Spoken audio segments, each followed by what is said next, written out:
Give us your thoughts on the new D2R charms. I'm interested. You guys want to talk a little bit about D2R changes and my opinions on them, eh? You know, I've actually recently been thinking about starting a gaming podcast. I don't know, I might actually do it. Like, just talking about, not just like PD2, but like Diablo universe in general and different games and stuff. I'm kind of thinking about it, like at least games I'm relevant to. I was thinking about maybe starting an ARPG podcast or something. D2R charms. Okay, before I go spreading my opinion and creating a biased environment, because my opinion could be echo chambered, what do you guys think about the D2R charms? Out of curiosity, is it it's a big one.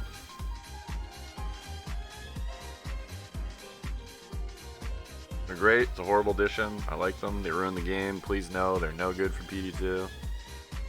Who cares? The shitty inventory doesn't have room for charms. Jesus. No Sunder charms. People really don't like them, eh?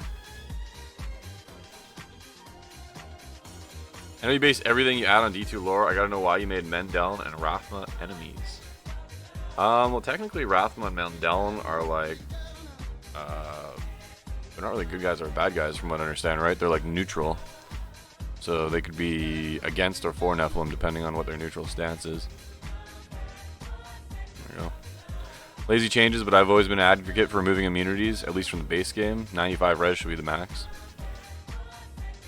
Okay, so I'll talk about D2R charms in my opinion. So my opinion of D2R charms is kind of what DBP said. I think it's kind of a lazy way to attempt to fix a problem without actually fixing it.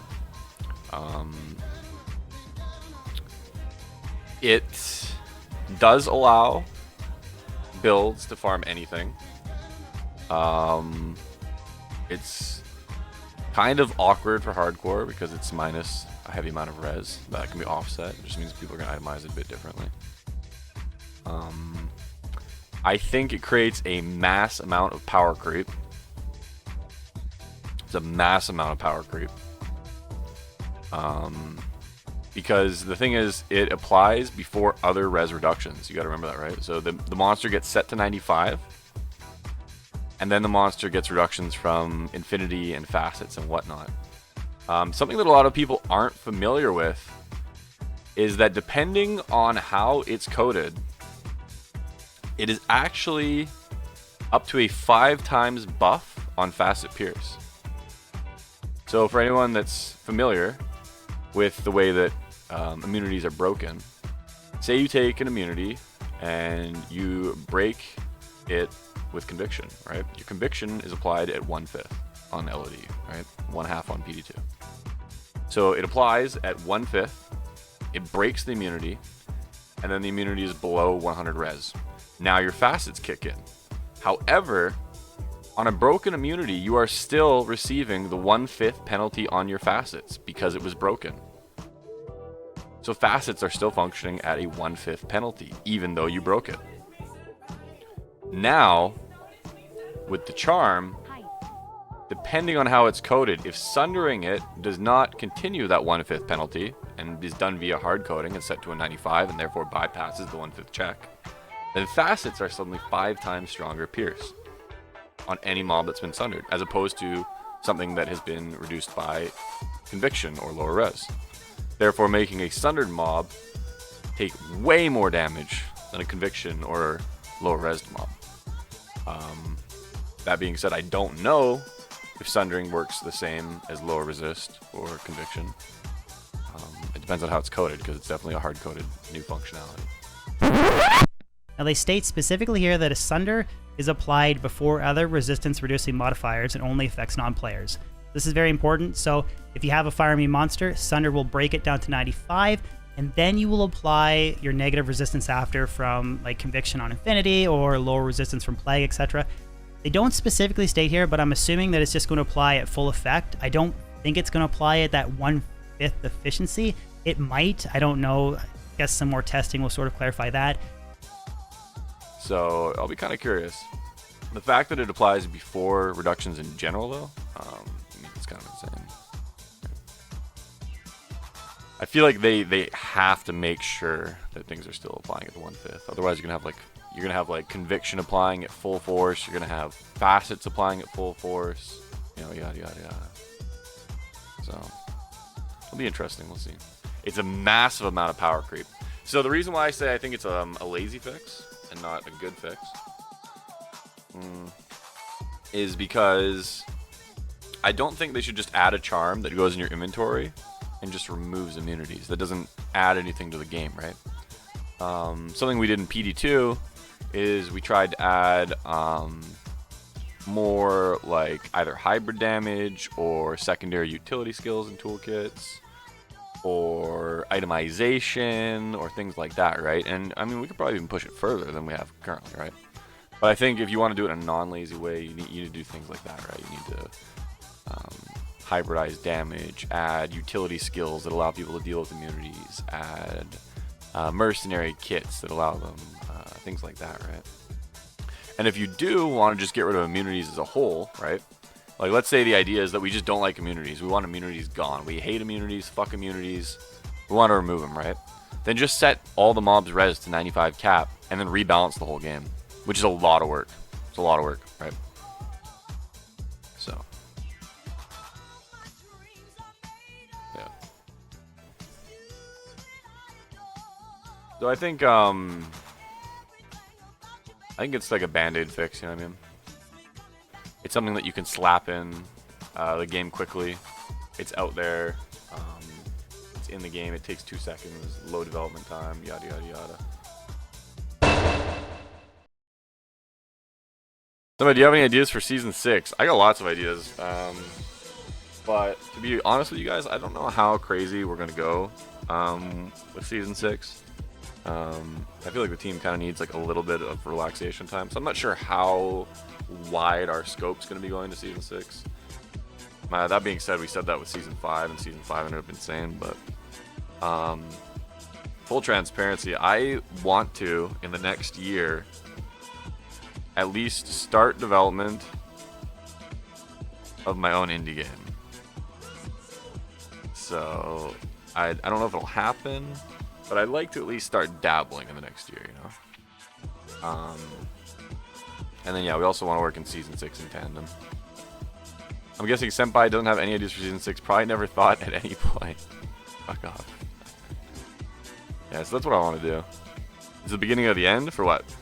For PD2? No, we'll still keep doing PD2 as well, even if we make our own game. But yeah. When's Craft League? So, we're not going to do a Craft League. I don't think we're going to do a Craft League, but I think adding much more common items like mirrors, which is dies items instead of duplicating it would be amazing. I don't want to add a die system, to be honest. For boss drops and maps, they're dropping mundane stuff and are always a risky kill. Well, the bosses have a high chance to drop maps, right? And then they also have, like, you know, typical kind of high boss loot tables, right? So it's kind of like, you know, killing Bale or anything like that. But then you also get a high chance of getting a map, right? If we make the thing is, if we make the bosses on maps too good, then people boss rush. It's something that we've seen previously. So we don't want them to be too good. We want them to be like worth, but not worth the majority of the map, if that makes sense.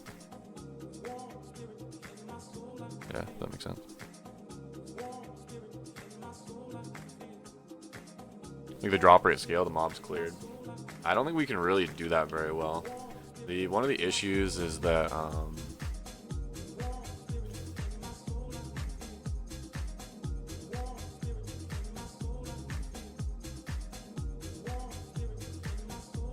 yeah, one of the issues is that because of the way that monsters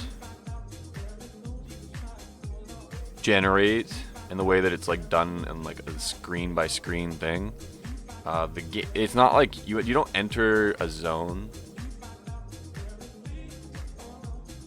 You don't enter a zone and then have like the entire zone spawn at once. You know what I mean? You enter a zone, and as you progress and you get like a certain amount of screens in, it loads the monsters, right? So the game doesn't actually know how many monsters are going to be in the zone until a player's like made a full rotation, which makes it awkward. It's one of the reasons why we don't have like the remaining monsters then.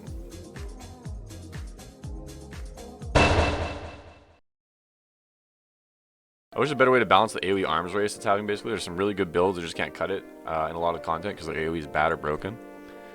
So we actually have some ideas for that in the next season. I'm gonna be honest with you, we have some ideas. I don't know if it'll actually work. I think it will though. But I have some ideas. The idea... should I actually talk about this? I do have an idea though. I have an idea of a way to counter AoE versus ST in mapping. I do. I have an idea. I don't know how we're going to implement it yet. It's very rough draft in my brain. But my idea is essentially to either make a map modifier or a classification of map. Maybe it's like just some of the maps in the map pool, or maybe it's a map modifier, or maybe we like somehow implement it as a recipe you can do, or I'm not really sure exactly how we're going to go about it, right? I was thinking a map modifier originally, but essentially what it would do is it would cut the density of a map in half, right? It'll double the HP, etc. of the difficulty of the mobs. You know, it would double them, reduce density in half, but all the mobs would drop loot twice. So it would be a map where essentially the mobs drop loot twice, but there's half as many mobs and they're stronger. So it's less AoE oriented and more like ST oriented, because the mobs have double drop rate but are in highly reduced density. So that's, I'm not, like I said, I'm not sure how we'd implement it exactly. I'm still playing with the idea. But that's the kind of thought process I'm kind of going down right now.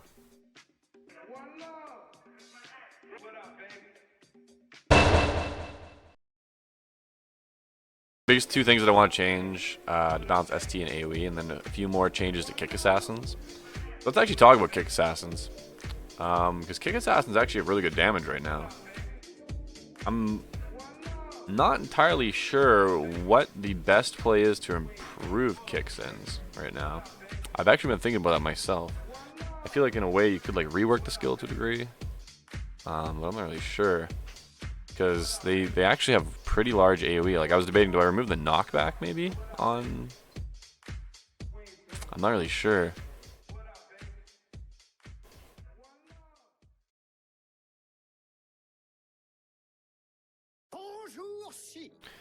You think some items could be added change to add smite damage and or kick damage, maybe not flat damage, to avoid other OP melee builds from being more OP? So what we actually did this season is we improved the boot damage. Like all boots got a big buff, which was a big buff across the board, as you can imagine. So we buffed the boot damage across the board. We added some flat kick damage on the new claws. We did a few small things, right? I think Smite damage is actually very good right now. I don't think Smite needs more damage. We reworked Smite so that Holy Shield scales a lot better now and has synergies. So like plus skills scale Smite way more than it did previously. Smite's getting like 10k damage and shit now, right? It's actually insane how much damage Smite does. Smite does enough damage now that it's not crushing blow reliant, which is kind of crazy. So I don't really think Smite needs more damage, but I think Kick needs. And I honestly, I don't think Kick needs more damage either. I'm not sure what Kick needs, to be honest. I'm still kind of playing with what I think Kick needs. Dragon Talon struggles because it doesn't splash its kick damage, it splashes melee weapon damage. Okay, I'm gonna have to look into Kick some more. But if that's true, I actually didn't realize if that's true, so I'll have to double check into that. I'm gonna write that down just to like deep dive it a bit. Did you plan on adding unique quivers? No, I don't actually plan on adding unique quivers. I'm not really a big fan of the idea of adding unique quivers. I feel like the issue with adding unique quivers is that suddenly we're taking a slot that's kind of like one of the only slots, which is kind of rare oriented and kind of RNG and all over the place and kind of niche. and then we're slapping like a unique slot onto it, which means that we need to make a ton of uniques because we basically have to fill out like a biz scenario and like second biz scenario for a bunch of builds. So we need like 15 quivers in order for it to not feel awkward, right? And then suddenly those quivers are competing with rare drop rates, and the itemization might not be as interesting as just rares. We could do it, but I mean, yeah, I don't know. I'm not really a big fan of it, to be honest.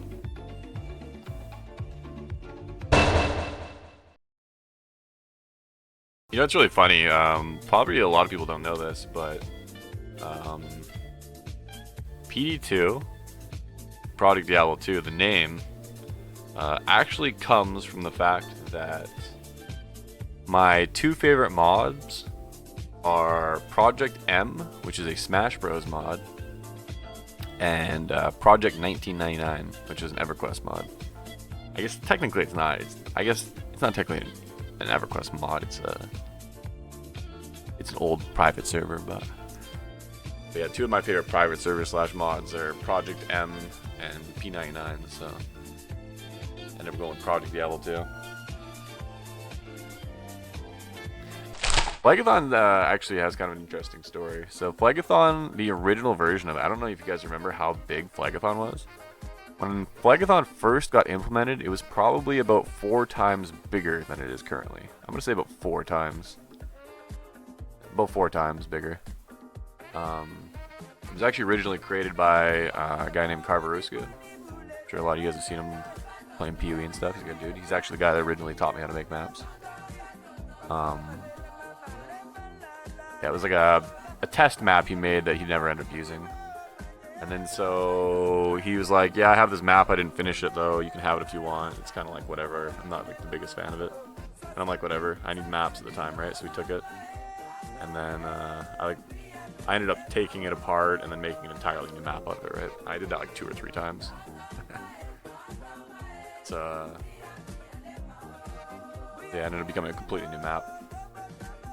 Interestingly enough, I actually did the same thing with Tarajan. So Tarajan, the original version of Tarajan was about 4 times bigger than it is now. And Carve gave it to me and he's like, this is the worst map I ever made. When he gave me Tarajan, he said, this is the worst map I've ever made. Don't ever use it. It's garbage. It's trash and I hate it. And I said, Carve, I'm going to make a map out of this. I don't know how I'm going to do it, but I'm going to make a map out of this. And then I took Tarajan and same thing I did with Phlegathon. I ripped it apart and I made a new map out of it. It's way smaller now than it is, right? But it was so different. It was more like the actual Act 3 back in the day. What are your thoughts on summon builds? Do you feel like they're balanced? Overall, I'm actually pretty happy with with the balance of summons, to be honest. I think summons are in a fairly good spot overall. There could be some like minor tweaking here and there, but overall, yeah, I feel like they're in a pretty good spot. What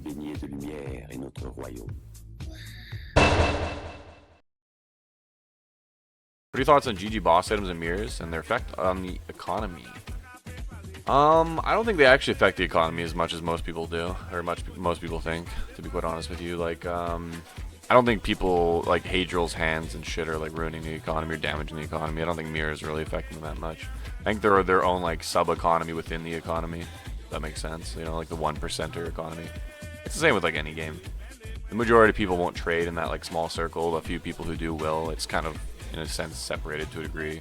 There's not a lot of them. It's very, like, elitist type item. Yeah. So I don't really think they have that much of an impact on the economy. It's more so services, if anything, that affect the economy.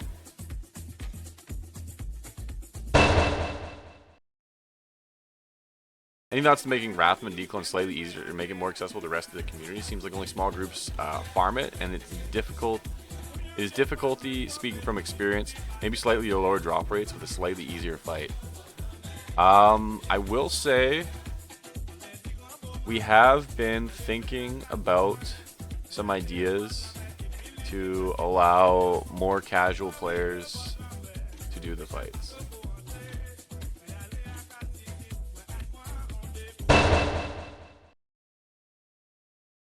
I feel like a lot of maps have too many immunities as possible to break unless you're like lightning sword with infinity and low res static. Yeah, it's something I'm gonna be visiting actually.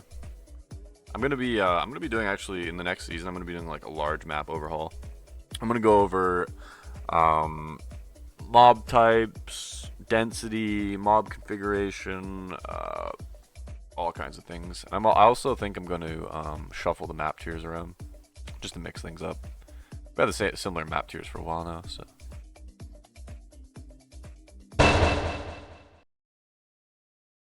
Improve T2 sigil drop rate or some way to convert between tiers. I don't think we're gonna do anything like that because of the purpose. So the purpose of the sigils. How do you guys like Uber Ancients actually? We haven't really talked about Uber Ancients. So the purpose of the sigils was to actually get you to farm different tiers, right? It's to incentivize you to jump between tiers. It's so that like you know you're like, ah shit, I'm missing this sigil. Also, big request here, going to change the entire game as a dream mind, remove Rejuvs and rework balance around that. Thoughts? I don't think you really can remove Rejuvs. The game design of D2 is just so based around Rejuvs, honestly. Like the instant recovery mechanic, it's just like, it's a majority of honestly the reaction play in D2. I'm not saying it's a great system, but it's how the game's kind of designed, right? A lot of like the interactions you have with the game defensively is literally just a Rejuv game. Like I said, I don't think it's like ideal or like maybe the best design, but it's how the game is designed, right? A little bit of love for Paladins Season 6. I actually think Paladins are really good, to be honest, in PD2. I do think there's some improvements to be made, but I honestly think Paladins are one of the most balanced classes in the game, currently. I think that's why so many people want Paladin buffs. What's being done to Fury Doo-Doo? Yeah, you want to know? I don't think I really have too many plans with Fury Druid. Well, how do you guys feel about Fury Druid in its current state? I'm actually pretty happy with Shapeshift Druids right now, to be honest with you. I feel like their AoE clear has gotten a lot better since they got their melee splash. They feel pretty good for farming. They feel very tanky. I feel like they're pretty good. I don't know. I'm like not really too upset about how they are. Is it okay that they're good at Rathma, etc.? Yeah, I don't have any issues with that. I'm not like trying. The thing is, like, a lot of people, I don't know why, but a lot of people have this mentality, like, they think that I don't want anyone to complete Rathma and DClone. Like, I swear. People are like, Senpai, this class is killing Rathma. Do you want this class to kill Rathma? And I'm like, well, yeah, I want people to kill the fight. If some builds are easier, that's fine. Like, I don't care if a build is better at it, as long as it's not, like, full-blown cheese. Like, I'm gonna be honest, I wasn't a big fan of the Hydra run and circle strat. I wasn't super mad about it, because they still had to avoid the mechanics, but I wasn't very happy about it. I want people to interact with it more, right? Which is one reason why this season I pushed sources more into, like, using bolt skills, like Firebolt, Ice Bolt, Ice Barrage, Blizzard, whatever, right? They more interactive casty aim skills as opposed to Hydra, right? Blizzard is still kind of set and forget, but at least you have to aim over the mob instead of just dropping on the ground, right? You do still have to kind of aim Hydra because you don't want to, like, especially in Rathma in particular, you don't want to phase incorrectly and yada yada yada. But yeah, I'm not trying to make people unable to do the fight, except on like a couple niche builds or without a 200 high rune budget, etc., right?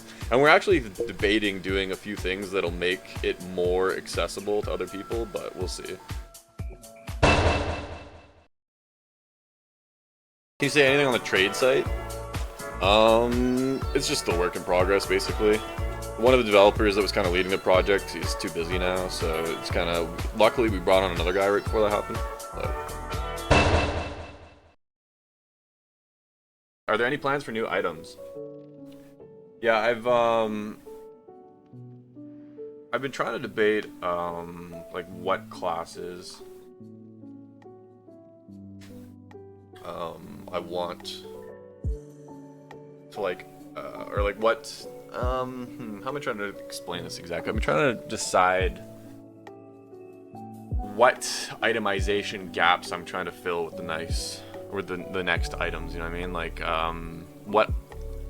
what classes or builds are missing items to help flesh them out, I guess, you know what I mean? Even if it's like an intermediary item, like a rune word that's like an intermediary item, right? Like Rampage, for example. I don't know how many people used Rampage this season, but I actually really like Rampage and the design and the way it came out. It's like an intermediary shapeshift item, you know what I mean? Hey, so any thoughts on state of Paladin this season? Seems super underplayed. I think Paladins are really good. I don't know, for whatever reason, people aren't a big fan of the Zeal playstyle. So this is what's really fucked about Paladins, okay? Think about Paladins from a class design point of view. Paladins have 3 trees just like everybody else, right? But the difference between Paladins is that similar to Barbs, one of their 3 trees is dead with no attack skills on it, okay? They have... Actually, 2 of their trees are dead, sorry. 2 of their trees are dead. Even worse than Barbarians. Barbarians have 1 dead tree with masteries. Paladins have 2 dead trees via defensive and offensive auras. That means there's literally 2 full pages missing skills, right? So that, when you think about that from a design point of view, that means what can you do as a Paladin? As a Paladin, you can Zeal. You can Fist of the Heavens. You can Vengeance. You can Holy Bolt. And that's pretty much it, right? I mean, you could Sack, I guess, and Smite, but those aren't really like AoE clear builds, right? Oh, and Hammer as well, right? So there's only a few builds, right? Hammerdins aren't very popular because of LOD burnout, right? It will never be very popular because of LOD burnout. Vengeance, a lot of people do like playing Vengeance. I see a decent amount of Vengeance players this time around. It's not super crazy popular, but people do like Vengeance. Fist of Heavens is fairly popular, right? Holy Bolt is hit or miss depending on the season. And then Zeal is a very weird one, because Zeal is very cool, but for whatever reason, the majority of players do not want to play Zeal. And honestly, I think it's a bit of a stigma that comes from the fact that in prior D2 history, you couldn't have your aura on left click, and people did not enjoy the playstyle of having Zeal on left click. And I think that over 20 years has marinated this culture where people think of Zeal that way, and it's very unappealing. And even if they don't realize why they think it's unappealing, it's because somewhere back in their head they tried Zeal once forever ago, and they don't enjoy the playstyle because of it, right? Yeah, and the other thing is too is that it's also not just that, it's the fact that Zeal is also an attack where it locks you at frame animations, and typically frame animation locking skills are less popular than other skills as well, right? So it's kind of like a combination, I think, of like a stigma from old playstyle as well as the fact that it's an animation locking skill. And the thing about Zeal is that Zeal is basically the entire offensive skill tree, right? Or the offensive aura tree. If you look at the entire offensive aura tree, it is basically support Zeal skills, you know what I mean? So, I feel like when it comes to Paladins in particular, you have to enjoy a couple specific playstyles, and if you don't, you just don't enjoy Paladins, right?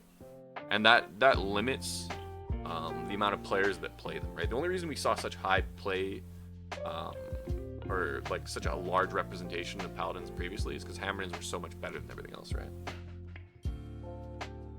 If Hammerdins have like 1 or 2 flavor of the month builds that are just like way better than everything else, then you see lots of Paladins, right? Because suddenly those 1 or 2 builds are very popular. But if Paladins are like balanced or good, then you have to enjoy the playstyle, and the playstyles are very niche and different, and a lot of people don't enjoy that. Nah, I shouldn't have typed being in a cow map. Sigh. Wait, did you rip on hardcore? You do not just rip on hardcore typing. Strafe's not equals a better Zealer. It's a different for sure. I don't know if it's better, but it's different. It's ranged, right? Which is always a benefit. But yeah, I think, I don't think Paladins are necessarily bad. I just think that they're very niche and it's very tricky in that aspect. It's hard to make they almost need like new skills, honestly, to make Paladins more appealing. I don't know if it's like gutting the offensive and defensive trees or like trying to change them in some way, or I'm not really sure, but Paladins need something.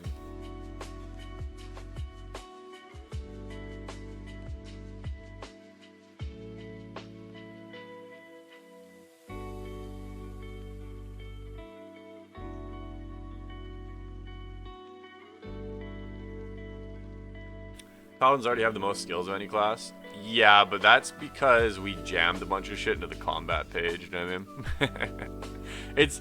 It's funny because currently, you're right, they do have technically the most skills, but that was something that we did to kind of overcompensate for what I was talking about earlier, how the 2 trees are basically dead. So like to compensate for offensive and defensive trees being dead, we kind of like added more combat.